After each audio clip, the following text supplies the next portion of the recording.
All right, everybody, welcome back. Today, we're going to be doing a deep dive into something pretty intense. Yeah. We're going to be talking about Arjuna's psychological crisis on the battlefield of Kurukshetra. It's a big one. It is a big one. Now, I know you're thinking, ancient history. Come on, I deal with enough stuff in my own life. Right. But this story, this is not just some dusty old tale, okay?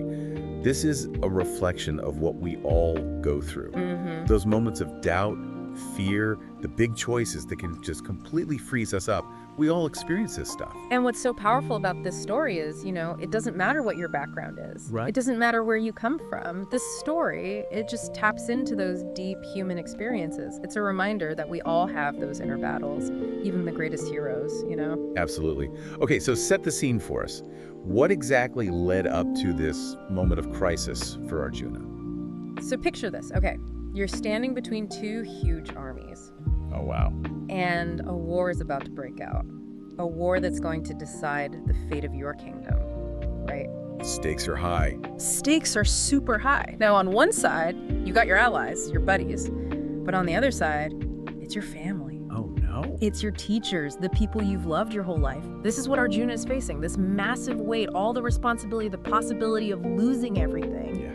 It all just hits him at once. That is intense. So it's not just fear of dying. No. It's the emotional part of it, the guilt. It's huge. The emotional fallout, the guilt, thinking about what might happen. It's too much. No wonder the guy's freaking out. So how does this break down? How does it actually show itself? What's happening to him? Well, the text really paints a picture for us. Yeah. We see his body just trembling. He can't control it. And his bow, Gandiva, The famous bow, right? the famous bow, slips right out of his hand.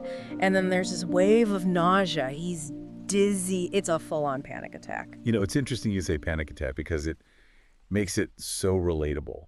So many of us today struggle with anxiety, that feeling of overwhelm. Exactly.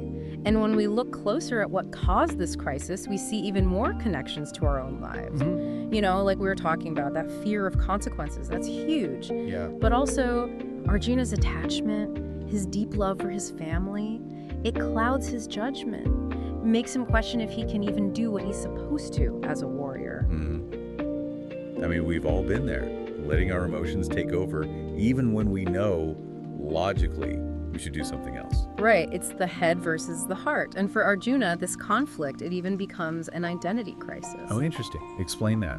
So he's this warrior. He's supposed to be fearless, fight for what's right, but he's also a compassionate person. He doesn't want violence. Oh, yeah. So it's like, who am I really? And I think that really resonates. Nowadays we're pulled in so many directions. Absolutely. It's easy to feel lost. Totally.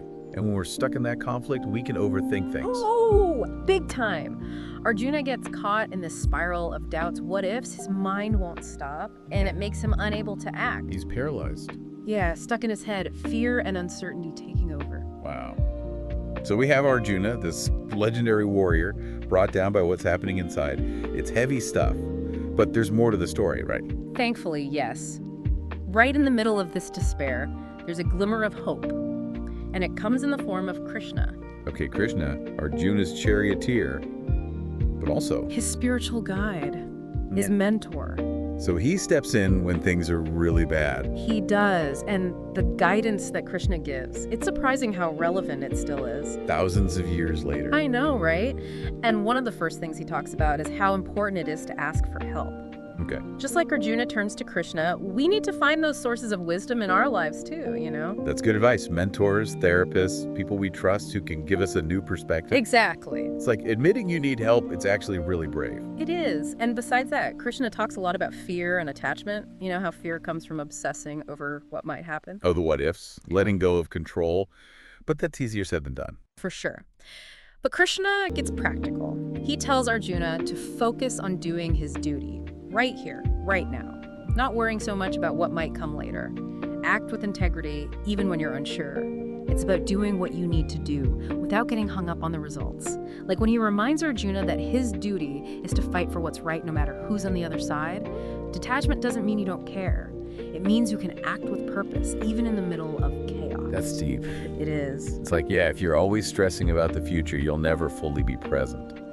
And there's this other big idea that Krishna brings up, dharma. Okay, dharma. It's a big concept, but basically it means your righteous duty, the path you're meant to follow. So it's like a purpose, but deeper. Yes. And Krishna reminds Arjuna that his dharma is to be a warrior, to protect people, fight for justice. It's not just following orders. It's about understanding what you're meant to do in this world, what aligns with your values, and that takes some real soul searching. So know yourself. Yeah. Know yourself. And Krishna reminds Arjuna that his true self, his soul, it's eternal. It doesn't change, even when emotions are going wild. So those temporary feelings, they don't define you. It's about who you are at your core. Exactly. And understanding that, it brings a lot of peace. Krishna talks about how important it is to have a calm, focused mind, through meditation and discipline. It's finding that inner stillness. Yeah. Making decisions from a place of clarity, not letting your emotions run the show. Right on. And finally, Krishna says, move. Get unstuck from all that doubt. Take action. He says a lot of the time, when you act, things become clearer. You figure it out as you go. You have to trust your gut sometimes. And you might not have all the answers, but you start moving. I love that. Wow. So Arjuna's story, it's not just some ancient thing. It's a powerful look at what it means to be human. It really is. It's a reminder that we all face inner battles, but we can choose to be courageous, to seek clarity, to take action, even when it's tough. I love that. So listeners, as you go about your day, I want you to think about a time when you had a really hard decision to make. What could you have learned from Arjuna's experience? We all have that inner struggle. We all have doubts, but we can also find our own Krishna, that inner strength, or maybe a person who can guide us and help us move forward. And sometimes that's all it takes. Exactly. Thanks for listening, everybody. Yeah. We'll see you next time.